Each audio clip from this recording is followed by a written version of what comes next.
What's going on, boxing fans? Third video for tonight.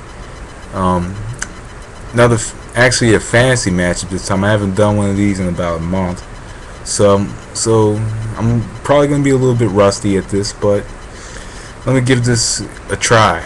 I'm probably gonna have to work my way back into it. This one is gonna be Thomas the Hitman Hearns versus James Toney at middleweight. Quite an interesting matchup, because you have two fighters from the Midwest, two different styles that that really don't contrast each other much. See, James Toney has more of a counter-punching style, while Hearns has more of the punching style.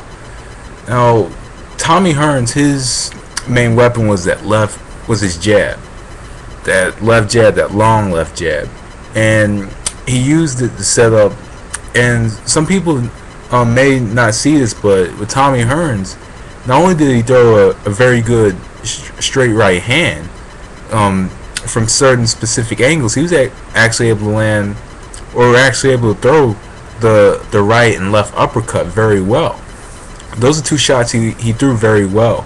Was the uppercut, right and left, both hands, was able to throw the uppercut very well. And one fight that I'm always gonna remember being shocked when I saw it the first time was being a kid, and I don't think I was born when this fight happened, but I watched it on ESPN Classics years ago, and it was Hearns versus Schuler, and that right hand that just put him to sleep was a very nasty knockout. When he put him to sleep with that right hand, I believe it was either a right hook or a right cross, but it went right through his guard and just put him flat on his back. And it was Schuler's last fight, because he died, like, I think a month later. He died a month or a week later. He had died in a motorcycle accident. But Hearns was a very good fight, very aggressive offensively, physically gifted. He had that long reach.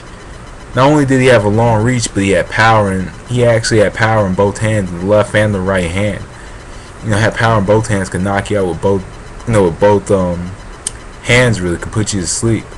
And I mentioned before, he could hurt you with the left and put you to sleep with the right. That was just the type of fighter that he was back in the day. And James Toney has that shoulder roll, counter punching style. Throws a very good counter right hand, which is the punch that Hearns was always susceptible to. When Hearns was knocked out by Hagler, and when he was knocked out by Iran Barkley, the shots that knocked him out were right hands. And you can't really count the Leonard fight within this, because in the Leonard fight, we all know he was tired.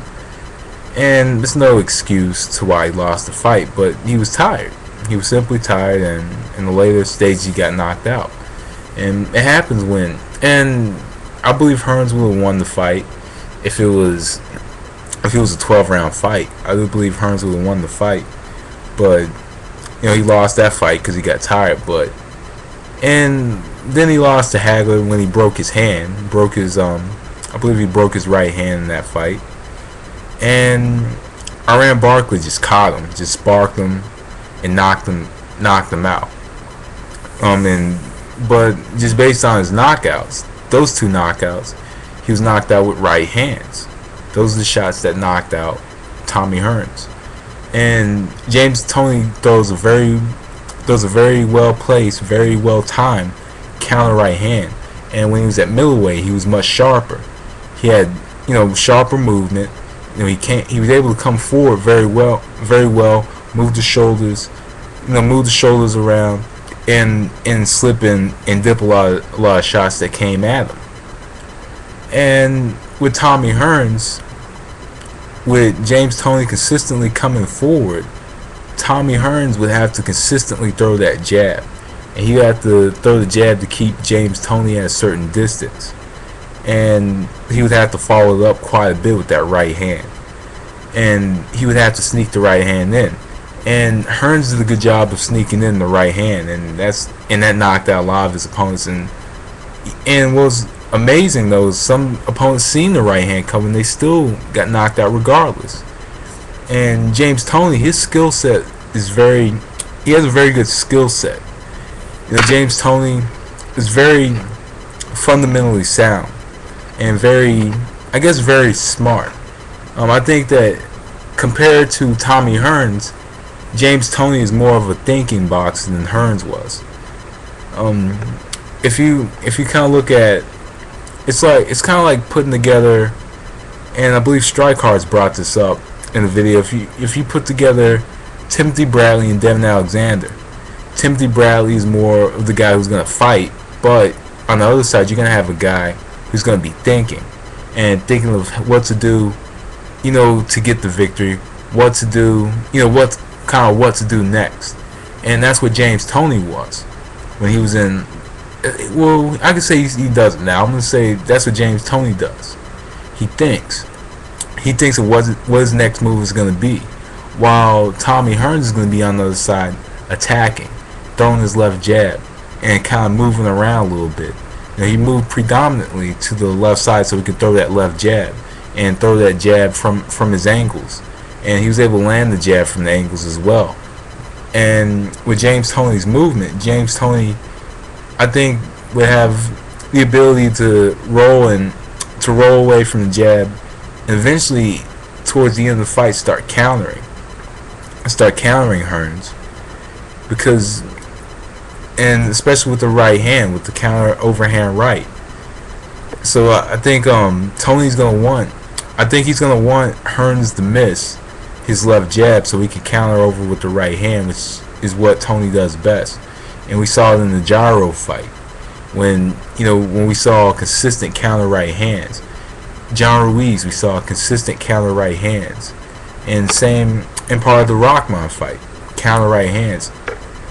And especially if you have that slick shoulder rolling style, the counter right hand is a very beneficial and crucial shot, especially if the fighter doesn't see that punch coming. Tommy Hearns, who at times was so offensive, he probably more than likely would not see that counter right hand coming.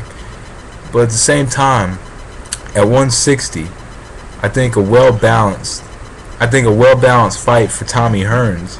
If he fights smart, keeps that left jab out there and keeps James Toney at bay, using the left jab to create that space and fire the right hand from certain distances, I could see Tommy Hearns taking this fight to a unanimous decision victory, because James Toney would have to try to get inside. He would have to try to get inside to try to take that range away, but Hearns was always throwing. He was always throwing that jab, and sometimes he would have that right hook over the top, or that overhand, or like that right hook over the top, overhand right over the top.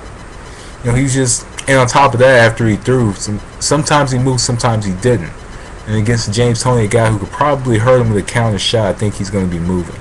So I'm going to go with Tommy Hearns, unanimous decision. That was the distance. Thanks for watching. Peace.